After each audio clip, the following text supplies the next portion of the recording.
ભાવનગર શહેર જિલ્લામાં બાળકોને ઉપાડી જતી ગેંગ સક્રિય થઈ હોવાના સોશિયલ મીડિયામાં વહેતા થયેલા સમાચારોનું ડીવાયએસપી આર સિંઘાલે ખંડન કરી આવી અફવાઓ ઉપર ધ્યાન ન આપવા સાથે લોકોને સાવચેત રહેવાની અપીલ કરી હતી। ભાવનગર જિલ્લાના જુદા જુદા વિસ્તારમાં જેવા કે મહુવા, નવાગામ, સિહોર, ભાવનગર શહેર, સિદ્ધસર આ વિસ્તારમાં ઘણા સમયથી બાળકોને ઉપાડી જતી ગેંગ સક્રિય થવાના મેસેજ વાયરલ થયા છે।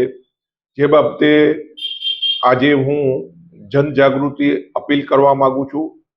હું ડીવાયએસપી આર સિંઘાલ તમામ વાલીઓને અને તમામ જે બી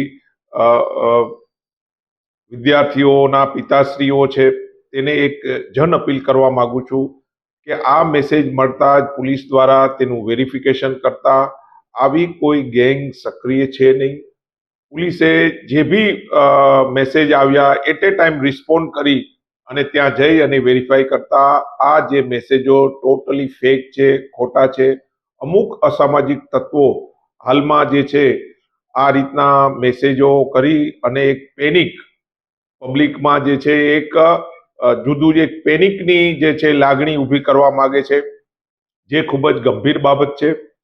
આજ રોજ આપના માધ્યમથી હું કહેવા માંગુ છું કે આપના બાળકો જે છે તેની સંપૂર્ણ જવાબદારી તમારી તો છે જ, પરંતુ પોલીસ દ્વારા અમે એમ કહીએ છીએ કે આવા કોઈ બી બનાવ બને તો અમારી ટીમ ટોટલી એક્ટિવ છે। આ બાબતે ઘણી વખત એવું થયું છે કે ત્યાં એક બીજા માણસો હોય તેને જોઈ અને ત્યાં તેને માર મારવામાં આવે છે। પરંતુ મારે આજે તમને અપીલ કરવી છે કે જો કોઈ આવો બનાવ બને તો એટ એ ટાઈમ પોલીસના 112 નંબર ઉપર કોન્ટેક્ટ કરો, 100 નંબર ઉપર કોન્ટેક્ટ કરો, કંટ્રોલમાં ફોન કરો, જુદા જુદા થાણા અધિકારીના નંબર છે તેની ઉપર કોન્ટેક્ટ કરો। એટ એ ટાઈમ અમારી અવેલેબિલિટી આપની પાસે હશે। આ ક્ષણે હું આપને એક બીજી બી અપીલ કરવા માંગુ છું કે આપના જે બાળકો જે છે જેને સાંજના સમયે કે એકલા નહીં મૂકો, સ્કૂલમાં જતા હોય તો તેની પાસે તમારા એના જે ડ્રાઈવર જે છે, એના જે બસના ક્લીનર છે, તેના સ્ટાફ છે, એની ઓળખ બી આપની પાસે રાખો। પરત ના આવે તો તાત્કાલિક તમે પોલીસને જાણ કરો।